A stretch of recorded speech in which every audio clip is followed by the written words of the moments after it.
کیا چھوڑ صدیقہ تیرا مل کے پڑھیے صلی اللہ علیہ یا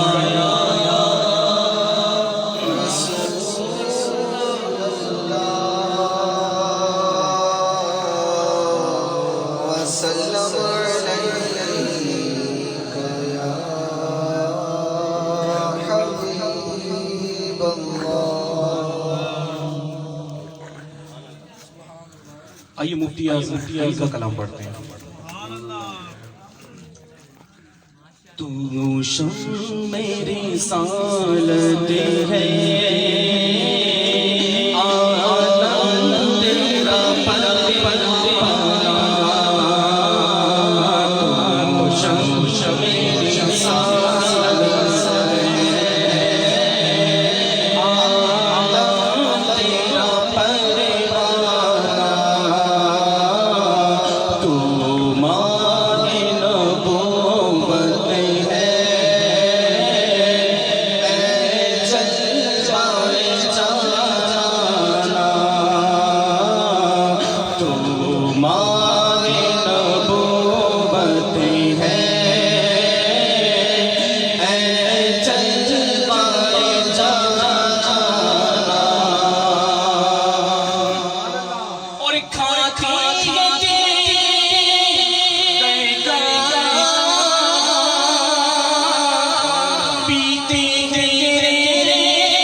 اللہ تعالیٰ نے جو ہے وہ قرآن پاک میں ارشاد فرمایا، مفہوم ہے اس کا کہ میرے نبی کی جو ہاتھ ہے نا وہ بیسیکلی اللہ کے تو زلف معنبر آقا صلی اللہ تعالی علیہ وسلم جس کوچے سے جس گلی سے گزر جاتے تھے نا، جو صحابہ پیچھے رہ جاتے تھے، وہ آپ صلی اللہ تعالی علیہ وسلم کی خوشبو سونگ کر آپ تک پہنچ جاتا. تو یہ خوشبو کیسے آئی؟ تو شاید مفتی اعظم ہند جو کہہ رہے ہیں اس میں شعر میں یہ، اور کیوں زلف معنبر سے مہکے نہ گلی کوچے، جب پن جائے گل رہی ہے زلفوں کا تیرے نشانہ، جب پن جائے گل رہی ہے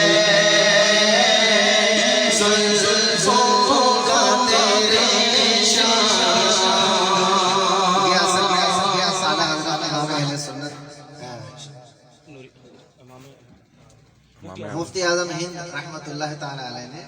یہ ایک حدیث کی طرف اشارہ کیا ہے. نبی کریم صلی اللہ علیہ وسلم نے ارشاد فرمایا کہ جب میں معراج کی رات گیا تو اللہ تبارک و تعالی نے ارشاد فرمایا کہ اے محمد صلی اللہ علیہ وسلم، یہ مالائے اعلیٰ کے فرشتے کس بات میں آپس میں بحث کر رہے ہیں؟ تو میں نے عرض کی یا رب عز و جل، میرے علم میں نہیں ہے کہ یہ کس بات میں بحث کر رہے ہیں. تو فرمایا نبی کریم صلی اللہ علیہ وسلم نے کہ اللہ نے اپنا دست قدرت میرے شانہ مبارک پر رکھا، اور جو الفاظ ہیں حدیث پاک کے وہ یہ ہیں فَتَجَلَّى لِي كُلُّ شَيْءٍ وَعَرَفْتُهُ، کہ جب اللہ نے اپنا دست قدرت میرے شانہ اقدس پہ رکھا تو ہر چیز روشن ہو گئی اور میں نے ہر چیز کو جان لیا. تو یہ وہی فرما رہے ہیں جب پنجائے قدرت ہے زلفوں کا تیرے شانہ، یعنی جو زلفیں تیرے شانے پر گرتی ہیں وہ شانہ پنجائے قدرت ہے. اور کیوں زلف منبر سے گلی کوچے جب پنجائے قدرت ہے زلفوں کا تیرے شانہ، جب پنجائے قدرت ہے زلفوں کا تیرے شانہ. اور سنگے درجانا ہے تو کر نہ لگے اس کو، سنگے درجانا ہے تو کر نہ لگے